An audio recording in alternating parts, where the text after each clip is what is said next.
Go for the poles and the pools. Go for the oohs and the ahs. Go for the bubbles and the bubbly.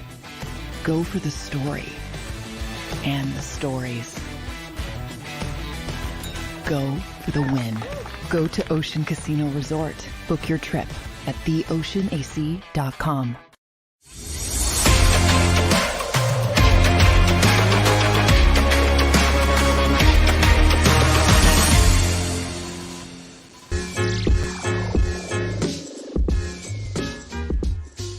What's up, everybody? Welcome in to the Philly Sports Power Hour with Bill Colarulo.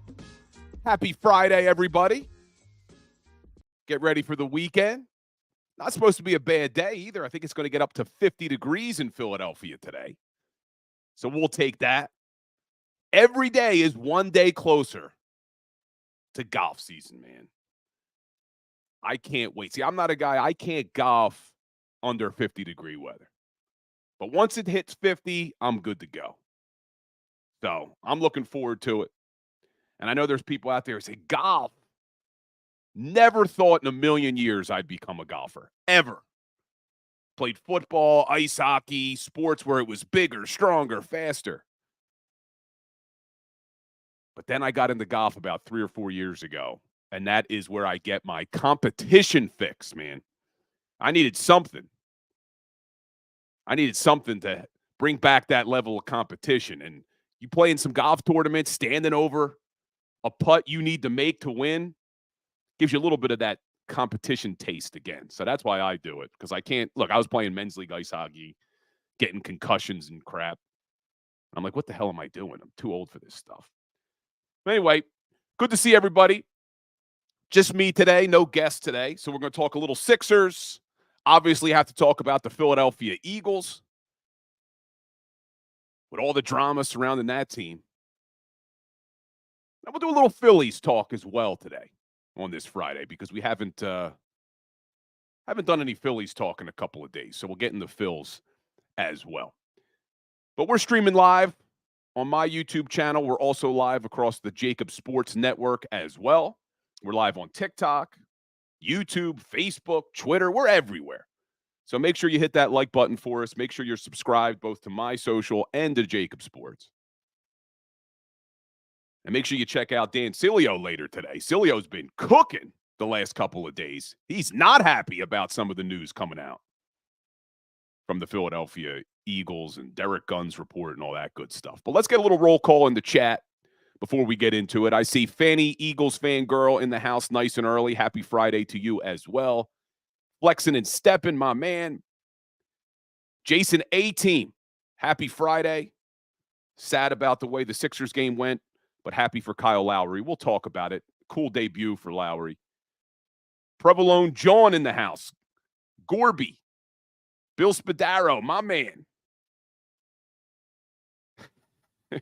Bill Spadaro in the chat cracks me up, man. I don't know who it is. I don't know who was Bill Spadaro before he changed his name to Bill Spadaro. I want to know who you were, because his sarcasm in the chat is great. Jeff Bone, the Bonehead, good to see you. Twiz, good to see you. Kyle, not talking about the draft yet. We'll get there. We have some time. Combine starts next week, but we'll talk about the draft. James Jones, Kevin Savard, Ringo Island.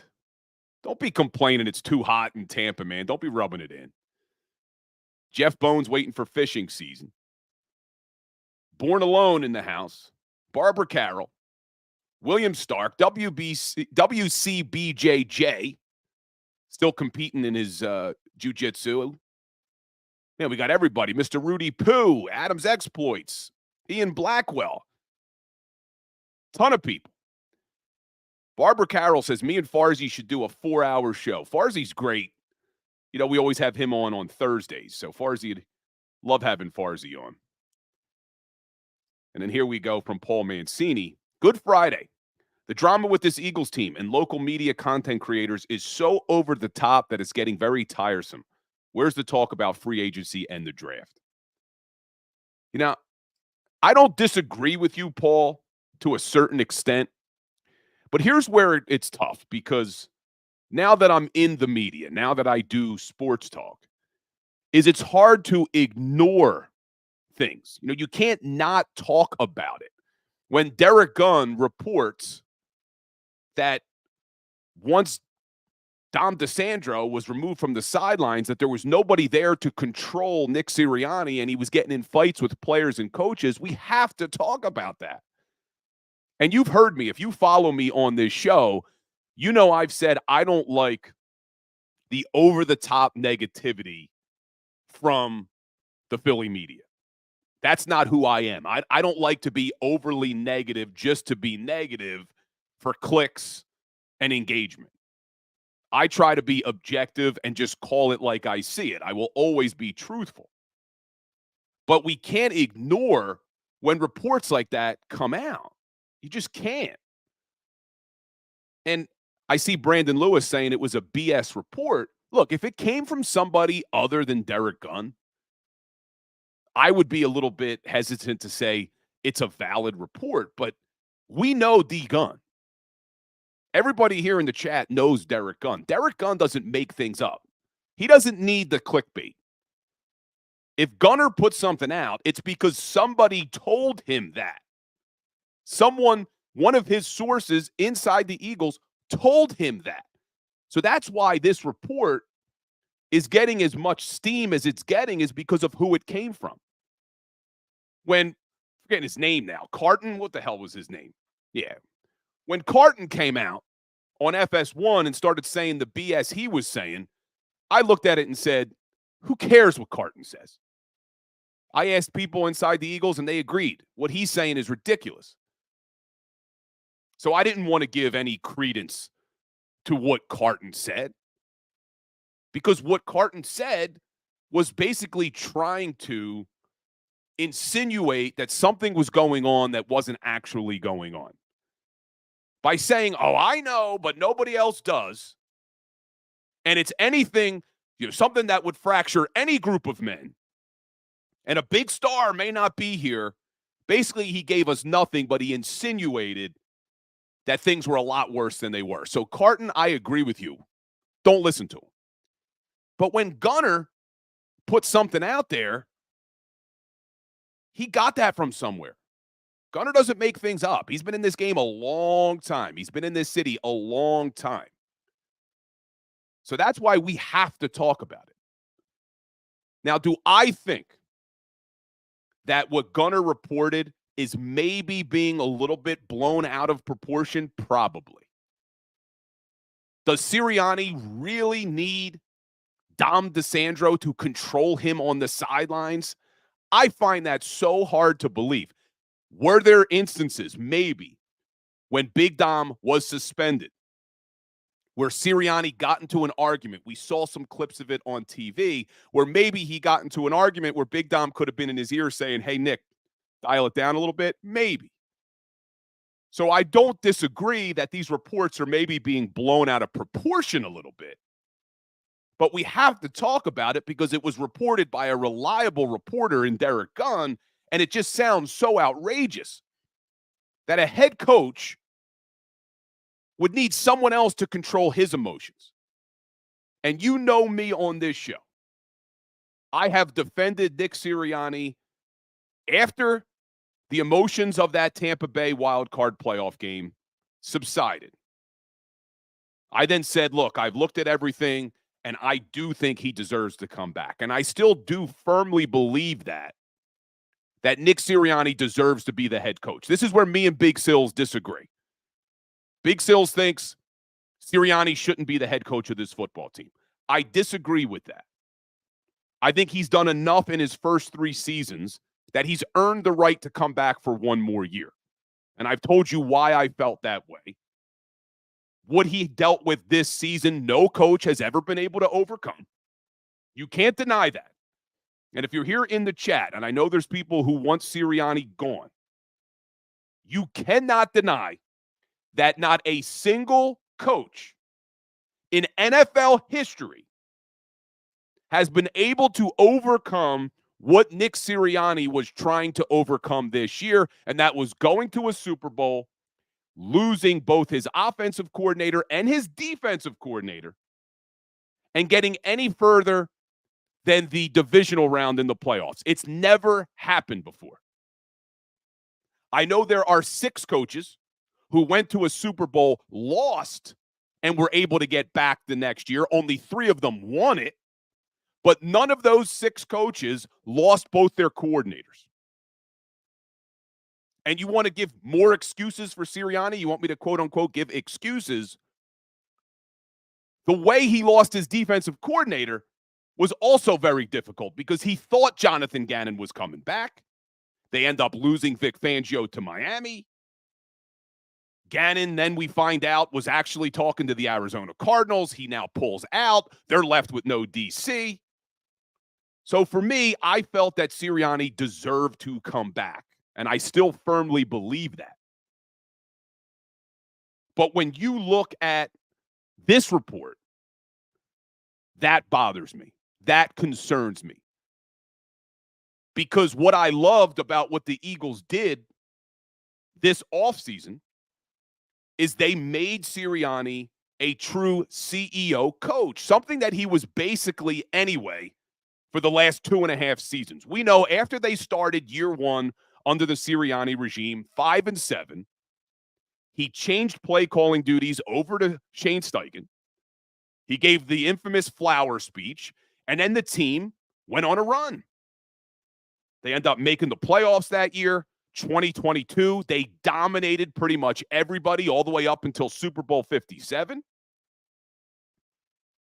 So when you give Sirianni good coordinators, I think he does a pretty damn good job. And I've said this before on the show. You look at Nick Sirianni's in-game decisions, clock management, going for it on 4th down or punting. I usually agree with every decision Nick Sirianni makes in-game. Look, Andy Reid, one of the greatest coaches to ever do it in the NFL. What did we hate about Andy when he was here in Philadelphia? His clock management was terrible. As good as he was preparing for games, in games, he was terrible when he was in Philadelphia. Sean McVay, one of the best offensive minds in the NFL, just hired a clock management specialist to join his staff because of how bad he is in games with clock management. And that's not me saying it. That's Sean McVay saying it. So that's one thing. When you look at Nick Sirianni, you cannot tell me, you can't, that he has been a bad in-game coach when it comes to clock management and decisions about being aggressive, not being aggressive. I've given you the example before about Devontae Smith, NFC Championship game, getting up, signaling to the team, hey, I didn't catch it. Let's get this ball snapped before they could review it. They practiced that, man. That's good coaching. But what I heard from Derek Gunn, that he needs someone to control his emotions, if in fact that is the truth, that concerns me. Because if you're going to make Nick Sirianni a true CEO coach, which he's basically been for the last 2.5 years, in addition to those in-game decisions, in addition to being a good clock manager, you also have to be able to have your finger on the pulse of the emotions of your team. You shouldn't need someone controlling your emotions. You're the guy who should be controlling the team's emotions, knowing when to yell, knowing when it's time to get up their ass, or when it's time to coddle, or when it's time to tell people to relax. That's your job as a CEO coach. In addition to managing the game, you're managing the emotions of your team. And if you need someone to manage your emotions, that's a problem for me. So I'm still not calling for Sirianni's job. I'm not there with Big Sills. I still think he deserves to come back. But they better pray that things start on the right foot. They need a quick start, more so than they've ever needed a quick start, because if Sirianni and the Eagles come out this year and they lose a few games early, things are going to go off the tracks fast, man. Really fast. Because winning cures all. And we talked about this a little bit yesterday. I think it was Barbara Carroll in the chat who said it. Nobody minded Nick Sirianni's personality when they were winning. Everybody loved when he was mugging the camera when they were winning. Nobody had a problem with it. But losing puts everything under the microscope. Not only are we questioning Sirianni's personality, we're questioning Jalen Hurts' personality. We're questioning Jalen Hurts' leadership. All the things that we loved about Jalen Hurts and we loved about Nick Sirianni when they were winning, we all hate it now that they're losing. And that's fine. That's just the way sports work. Winning cures a lot. So this team needs to come out in 2024, and they got to get to a quick start, and they got to win games. Because if they don't, all of these problems that you're hearing right now and all the negativity coming from the Philly media now is going to be at an all-time high. The noise is going to be so loud, I'm not sure they're going to be able to overcome it.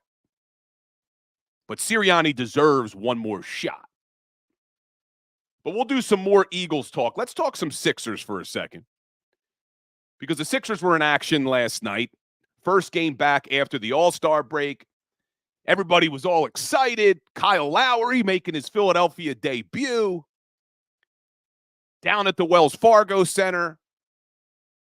Spike Eskin ringing the bell. That would get me fired up. And the Sixers get crushed by the New York Knicks.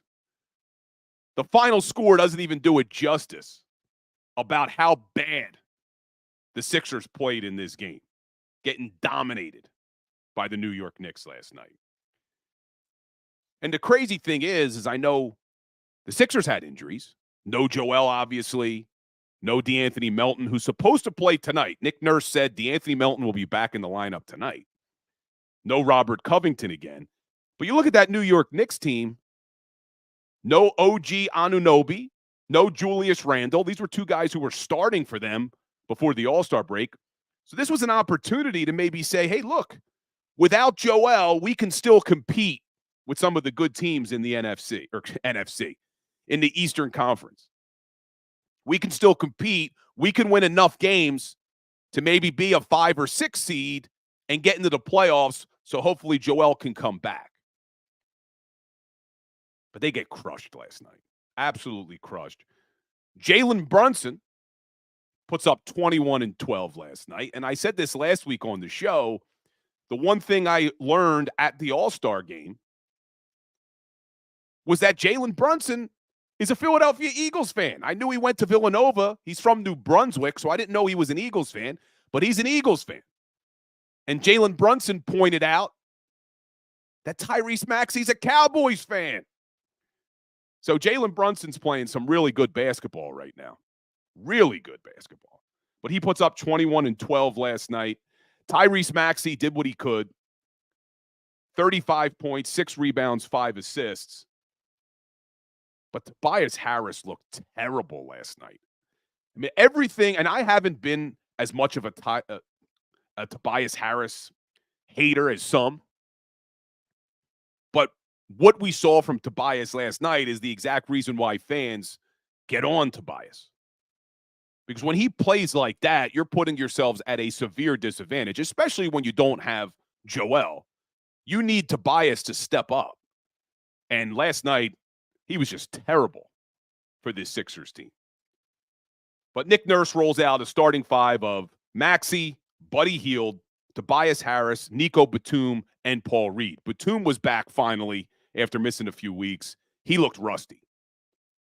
So I'm not ready to completely rule out this Sixers team from being able to stay in the top 6 of the Eastern Conference. They still had some players injured. Batum still looked rusty. Tobias had a terrible night. But Nick Nurse has to do something.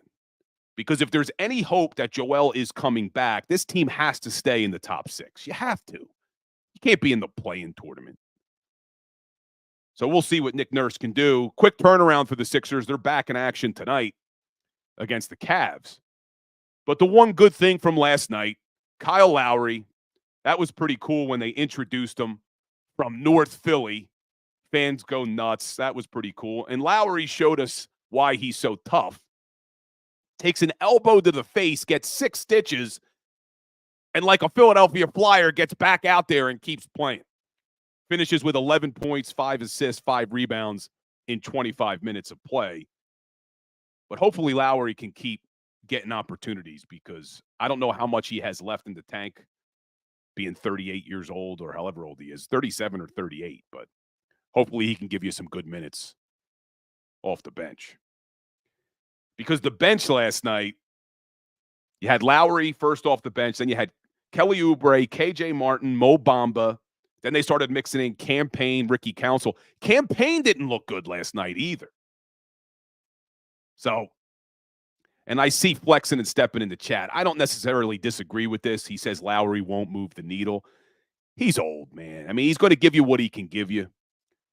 You know, he'll give you some good solid minutes when he's on the court. He's going to battle. He's going to play tough. But I just don't think this team, even with Joel coming back, and we've talked about it, even with Joel coming back, I just don't think they're going to be good enough to get past Boston or even the Knicks and the Bucks. Maybe the Bucks, just because they're a complete dumpster fire right now with Doc Rivers. But I have my eyes set on this offseason. This is where Daryl Morey has to show us why he's regarded as, by some, as a genius in building a basketball team, because this is the year now. They're going to go into this offseason with a ton of options with regard to cap space and assets. There aren't many free agents. There's not going to be a lot of big free agents out there, but he's got to get creative and maybe do some sort of big trade to bring in a third star to pair with Maxey and Embiid. Because if they don't do it, if they don't win us a championship in the next couple of seasons, the Joel Embiid window is closed. We talked about the Philadelphia Eagles Super Bowl window closing. The Joel Embiid window is going to close real fast. And I don't know. I see Big Sills in the chat. I don't know if that's really Big Sills. I'll ask Xander because we have some imposters in the house. Xander, find out if that's really our man Big Sills in the chat or not. So I don't know if that is. Xander will let me know. He'll reach out to Big Sills because we've had some imposters trying to be Big Sills, and there's only one. Often imitated, never duplicated, my man Dan Silio. So I don't think that is Big Sills. So we'll find out if that is in fact him. But this Sixers window is closing, man. I don't think, and we talked a little bit about it yesterday and the day before, even with Kayla, about whether or not the Eagles Super Bowl window is closing. I don't see it that way. I don't see the Eagles Super Bowl window closing. Not with Jalen Hurts as your franchise quarterback, who, you know, if you follow me, I'm expecting to bounce back in a big way. I don't even think he had that bad of a season considering what he was dealing with from an offensive coaching standpoint. And you still have a very good offense. So I never think that their window is closing when you have that offense. When you have Jalen Hurts, A.J. Brown, Devontae Smith, Dallas Goedert, and even if Jason Kelsey retires, you still have Jordan Mailata, Landon Dickerson, and Lane Johnson on that line. And Cam Jurgens, hopefully, can grow to be a very good center in this league. So I don't think the Philadelphia Eagles window is closing. And we're going to talk more about the Eagles after the break. But the 76ers, I think their window is closing, and I think it's going to close real fast. It's going to hit us out of nowhere, where you're just going to see Joel Embiid go from this dominant force to all of a sudden being a shell of himself. Because when you're that big, and he's dealt with injuries now almost every single season, there's going to be a time where Joel is just going to fall off a cliff with regard to his play. So Daryl Morey better do whatever he needs to do this offseason to build a team around Joel and Tyrese Maxey so that they can win a championship in the next 2 or 3 years, because that's it for me. That's what I think the window is. I know there's some people even here in the chat, some people in this city who think trade Joel now. I don't think you do that. I don't think you trade the best player in the NBA when he's healthy. I understand why people say it, but I think you go all in for 2024 season and the season after, go all in and try to win a championship with Joel, Maxey, and whoever else you bring in. And I see John on TikTok asking about DeAnthony Melton. DeAnthony Melton's supposed to play tonight. Nick Nurse said it yesterday that Melton would not be in the lineup last night against the Knicks, but that he would be in the lineup tonight against the Cleveland Cavaliers. So we'll see what type of boost DeAnthony Melton can bring to this team. But again, I just don't think it's going to be enough. One, you need Joel back to do anything. But even with Joel, and as deep as this bench is, because it is the deepest bench they've probably ever had with Joel Embiid on the team, I just don't think they're good enough to get past these top teams in the Eastern Conference, especially the Boston Celtics. But we're going to take a quick break. When we get back, let's jump over to the Philadelphia Eagles.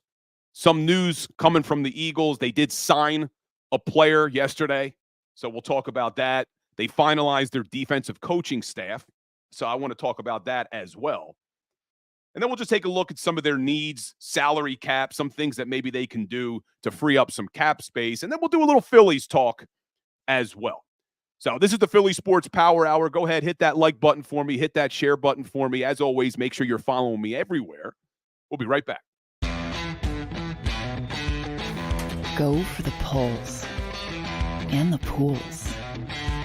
Go for the oohs and the ahs. Go for the bubbles and the bubbly. Go for the story and the stories. Go for the win. Go to Ocean Casino Resort. Book your trip at theoceanac.com.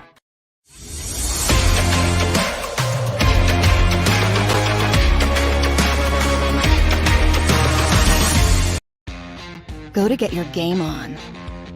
Go for the beers. Go for the cheers. Go for the hit and the hits. Go for the stakes and the stakes.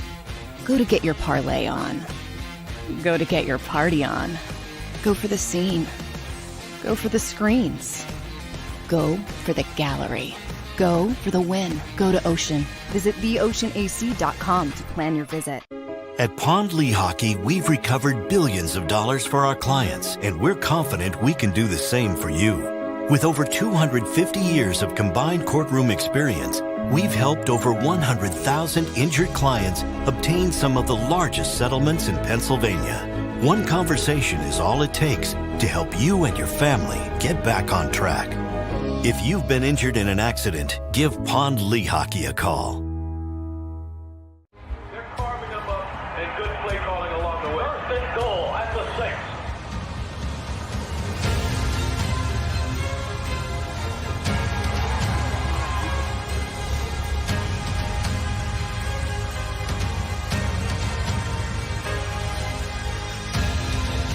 Field of life, First Trust Bank is there for you. Champions on three. 1, 2, 3. Because Philadelphia dreams deserve a Philadelphia bank.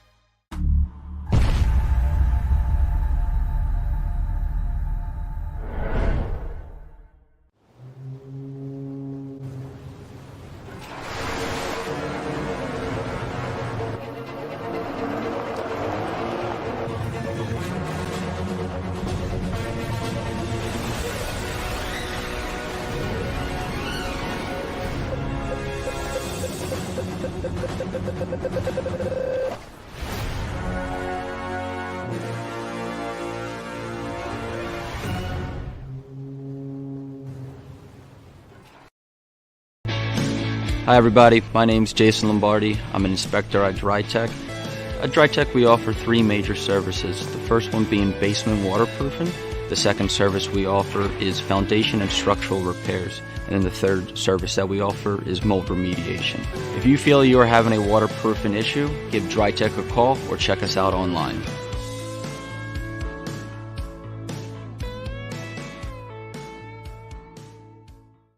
Do you stream on a Roku, Fire Stick, Google TV, or Apple TV? Now you can watch 6ABC 24/7 with the 6ABC Philadelphia streaming app. And the big story on Action News? Search 6ABC Philadelphia and start streaming today. EAGLES, Eagles.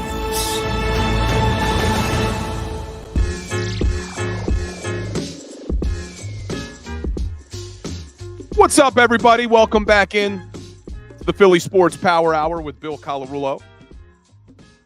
On this Friday, February 23rd, it's my grandmom's birthday today. Grandmom's 90 today, as she would say. God bless her. But if any of you listen to my 97.5 The Fanatic show or you follow me on social media, I posted a video of my grandmother who, after one of my shows I did on The Fanatic, she called me after the show. And I was so happy that I didn't answer it. I couldn't answer it for whatever reason because she left me the best voicemail ever. And you got to check it out. So go to my social media. You can get it on Twitter, TikTok, Instagram, wherever. But you got to go and listen to my grandmother's voicemail to me about what she listened to on The Fanatic, listening to my show. It's just pure gold, pure gold. And then when she refers to Nick Sirianni, she messes up his name, whatever his name is. But my grandmom, 90 years old, is one of the biggest Philadelphia sports fans. And when I talk about, 4 for 4, my grandma Ellie is a 4 for 4. I grew up. She doesn't miss a game, man. She was watching every single game with me growing up, and I lived with my grandma for a while growing up. Loves the Eagles, obviously, loves the Phillies, but also loves her Flyers and her Sixers. And she will revolve her schedule around making sure she could watch the games. If the Sixers are on, you better not invite her somewhere. She's going to watch her Sixers play. She's the best, man. And she goes, you'll see it. If you find the video I posted, there's a picture of her, and she's got a perfect head of hair. She's been going to the hairdresser every Friday, once a week, for 80 damn years, man. Never misses her hairdresser. Are you kidding? And God forbid you disagree with something her hairdresser told her. Because if her hairdresser said it, it's gospel. You can't disagree with that. I was a lawyer for 15 years. I could tell my grandmother something about the law, and she would say, yeah, but you know what? My hairdresser said gospel. But happy birthday, Ellie. I'm going to call her after this and wish her a happy birthday. I'll let her know a lot of you are wishing her a happy birthday. It'll make her happy. So let's talk some Philadelphia Eagles. So big signing yesterday for the Eagles. Being sarcastic. But the Philadelphia Eagles signed tight end Albert O. And I'm not even going to try to say his last name because I'll butcher it. But he was on the team last year. You may not realize that because he only played 56 offensive snaps. But it surprised me, similar to Rashad Penny, where it surprised me because the Philadelphia Eagles, they signed Rashad Penny and they don't use him. They made a trade for Albert O at the end of training camp last year in the preseason with the Denver Broncos. They gave up a 6th-round draft pick. They got Albert O and a 7th-round back, so they didn't really give up much, but a lot of people had high hopes for him. He's 6'5", 258 pounds.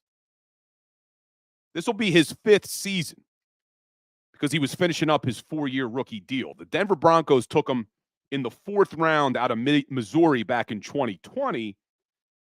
Didn't do much as a rookie. His 2nd year in the league was probably his best year. He played 14 games. He had 33 catches, 330 yards, 2 touchdowns. Promising for a 2nd-year tight end. But then 2022 didn't really do much. 10 catches, 95 yards in only 8 games. And then this past season with the Eagles, they just never could get him going. He only played 56 offensive snaps, only was dressed for 4 games. So they re-sign him. I don't know what their plan is with him, but if you follow this show, I've talked about one of the upgrades I want to see them make on offense is at the second tight end. I think you need a guy who could be a dual threat to pair with Dallas Goedert.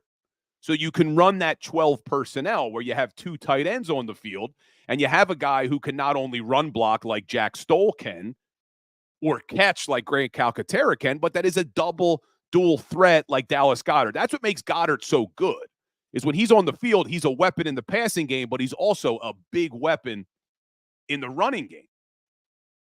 He's one of the best rated run blockers in the NFL. In fact, let me see if I could find that. I'm going to go on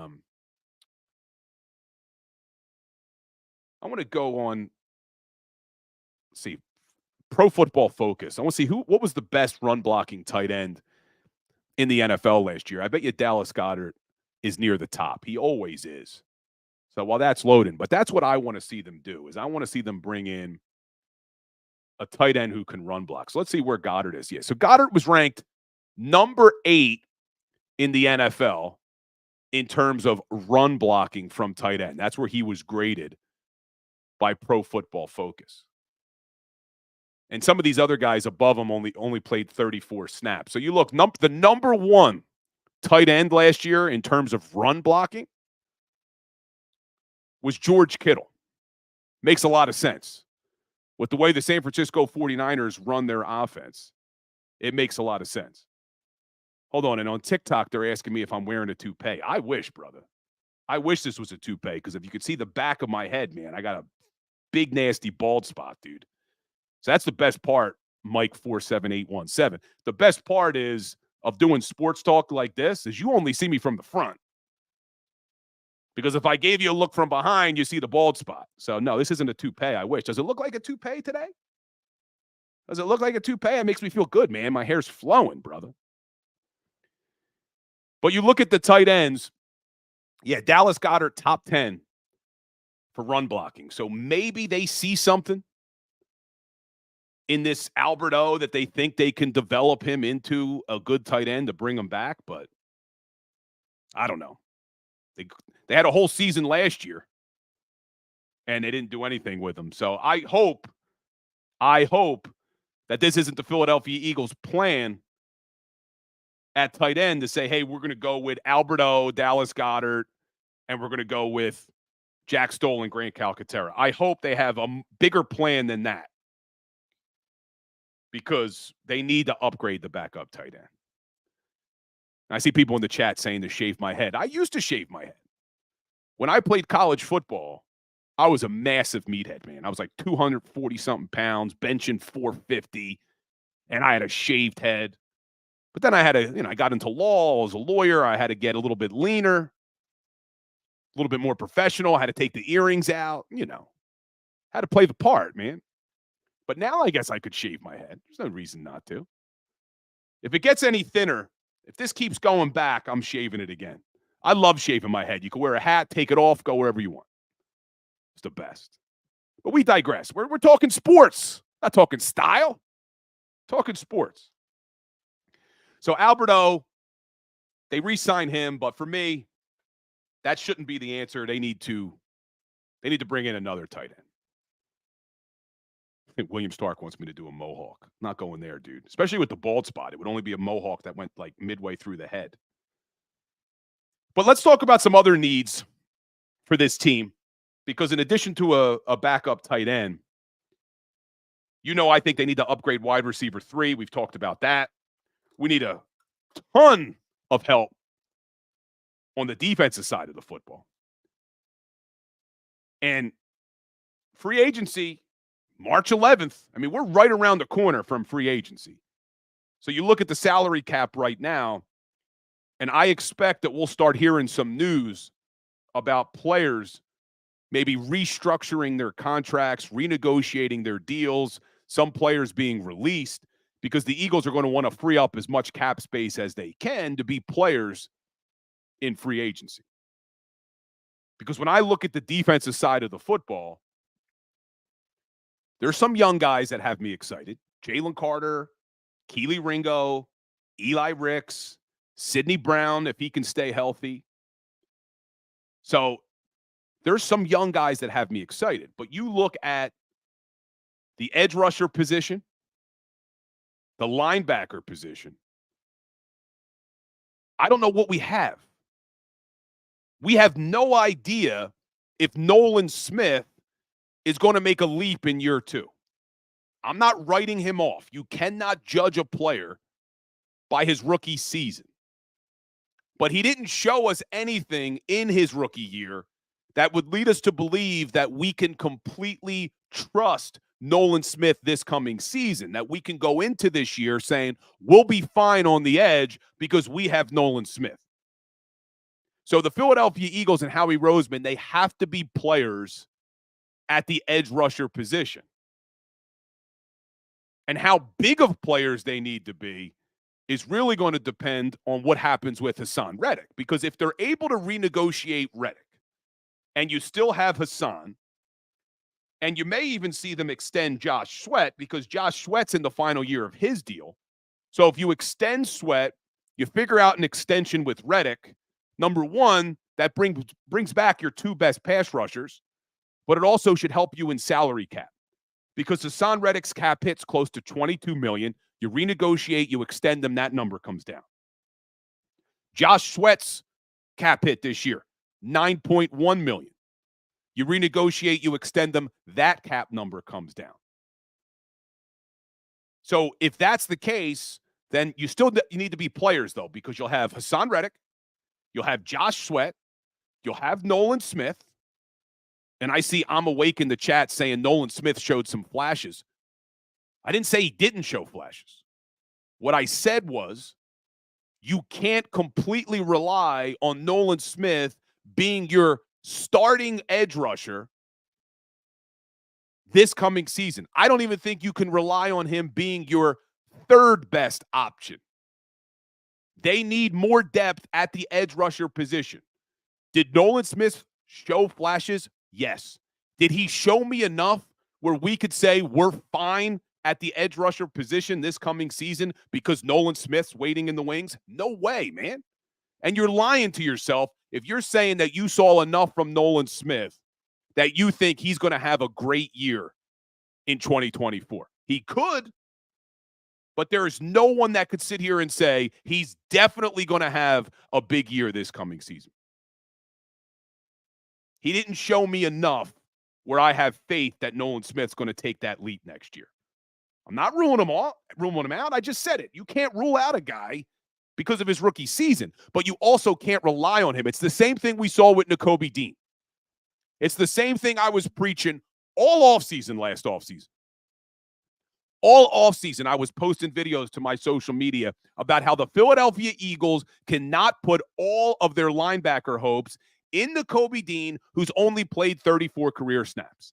And I had so many people attacking me, mostly Georgia Bulldog fans who like college football, saying, he's going to be great. You don't know what you're talking about. You should have seen him at Georgia. And I kept saying the same thing I'm saying about Nolan Smith. I'm hopeful. I have faith that Nakobe Dean would be a good linebacker in this league, but it was a major question mark that there wasn't anyone who could say he was ready when you didn't see him play enough in his rookie season. And it's the same thing that we're seeing with Nolan Smith. We didn't see him play enough in his rookie season that you could go into 2024 and rely on him to be the answer at the edge. Even if you re-sign Reddick or extend Reddick, and even if Josh Sweat's still on the roster, which I think he will be, I think he's up for an extension as well. I think you'll see that happen soon. You still need another piece at edge. And then at linebacker, what do we have there? Again, Nakobe Dean is a question mark. So even if they draft somebody, you still need to bring in a proven veteran that can become a playmaker at the linebacker position this coming season. So you look at the free agent market, there's going to be some names out there, but what's the salary cap looking like for this Philadelphia Eagles team? Can they be players Can they go out and sign a big-name safety, a big-name linebacker, somebody on the edge? And I see people talking about Chase Young. I'm not sure about Chase Young. He's had a pretty up-and-down career. I know he's been hurt a lot. I don't think he did much when he went to San Francisco.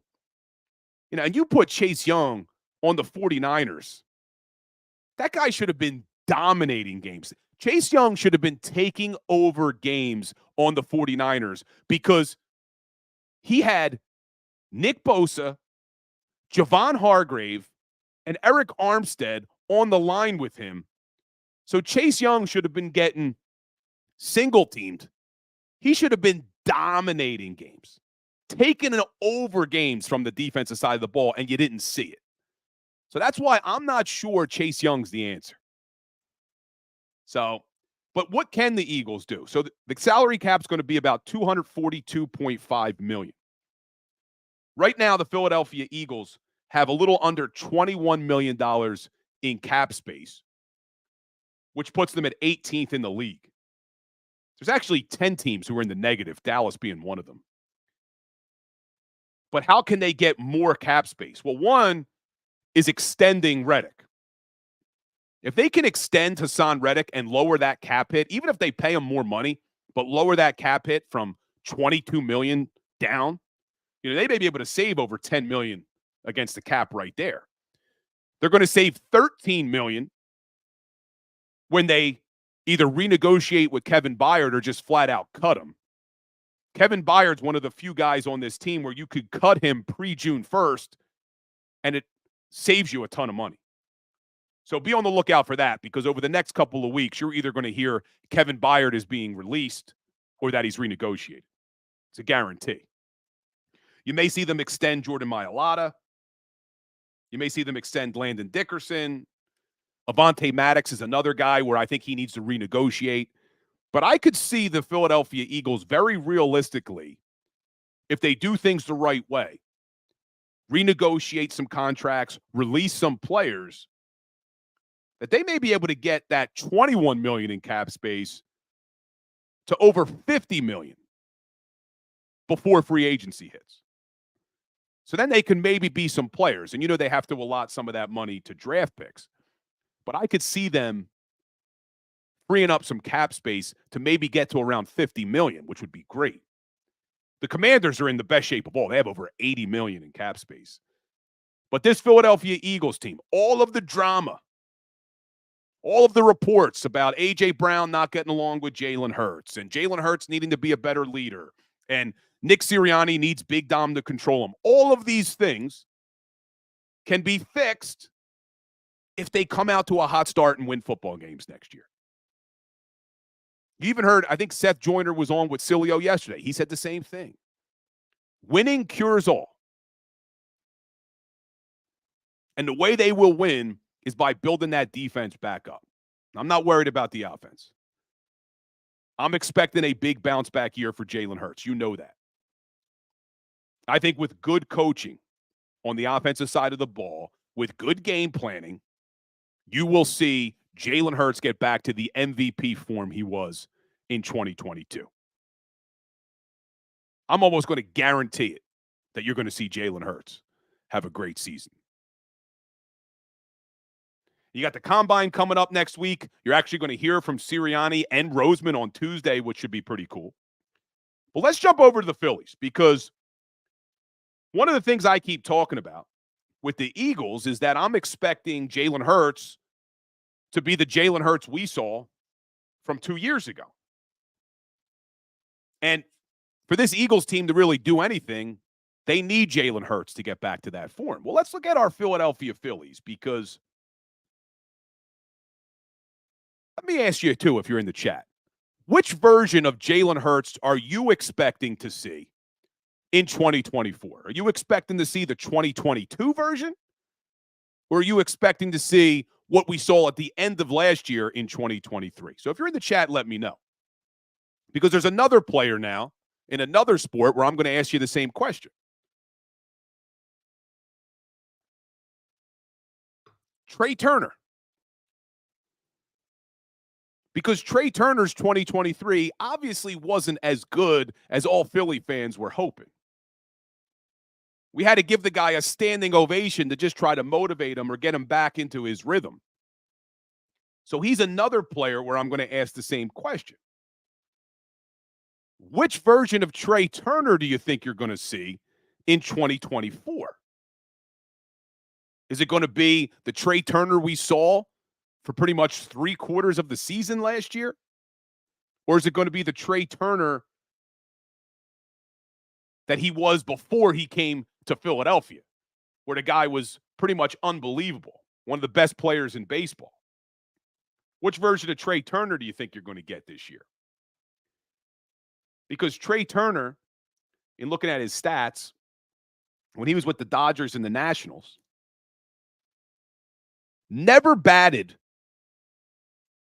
below 271. You have to go all the way back to 2018. But you look at his last 5 years before coming to Philly. Batting average 271, 298, 335, 328, 298. And then last year, first year in Philadelphia, bats 266. And maybe even more alarming, his OPS. 2019, 850 OPS, 982 in 2020, 911 in 2021, 809 in 2022, and then last year with the Phillies, 778. What surprised me was how many home runs he actually hit last year. Because I just remember, man, Trey had a terrible year. But you actually look at his home runs, 26 home runs last year. Second most he's ever had. He had 21 the year before. He had 28, which was his career high back in 2021. And he also somehow finished with 76 RBIs last year. So it wasn't as bad as I thought with Trey Turner. But I just think you need to see him not have that slow start. I see Dean Dingman on Twitter saying, Hurts of 2023, Turner the second half of 2023. Well, I hope you're right about Turner. I hope you're wrong about Jalen Hurts. And I see a lot of people thinking that Hurts is going to come back. But, yeah, what version of Trey Turner are we going to get this year? Because I don't want to see Turner come out to a slow start, and I really don't want to see the Phillies come out to a slow start. I know they've been able to overcome that the last 2 years. One of them got Joe Girardi fired, and we know how that season ended. They go all the way to a World Series. Last year, the team comes out to a slow start, and they're able to overcome it, make a wild card, get to the NLCS, get one win away from going to another World Series. But to ask them to do that for a third straight season, I think would be a lot. And I see Ringo Island asking in the chat, can Schwarber hit 250? Ringo, I'm hoping Schwarber can hit 200. Schwarber finished last year with a 197 batting average, man. He did have 47 home runs and over 100 RBIs, but he's batting 197. And I'm looking at Slagger57 saying he had such a bad first 2/3 that the overall stats are skewed. If he plays like he did later, he's fine. Yeah, I agree. He came on strong at the end. So that's why I think this Phillies team needs to come out to a hotter start. And I think to do that, you need to see Trey Turner not come out to a slow start. Really, all these guys. I want to see JT Realmuto. You heard he's been working in the batting cages. There was a hole in his swing. Hopefully he's able to fix that and get back. He only batted 250 last year. Hopefully Nick Castellanos has a better approach at the plate. I mean, you can't make it that easy on pitchers that they know if they go low and away, they're going to strike you out every time. So we'll see what the Phillies do. But we're running out of time here on the Power Hour. Reminder, guys, you could catch me tomorrow and Sunday, 9 a.m. to 12 p.m. on 97.5 The Fanatic. So be sure to listen.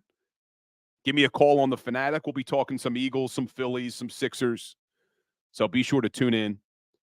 And obviously, I'll be back here Monday, 10 o'clock on the Philly Sports Power Hour. But like we end every Philly Sports Power Hour with a little today in sports history, there wasn't much today.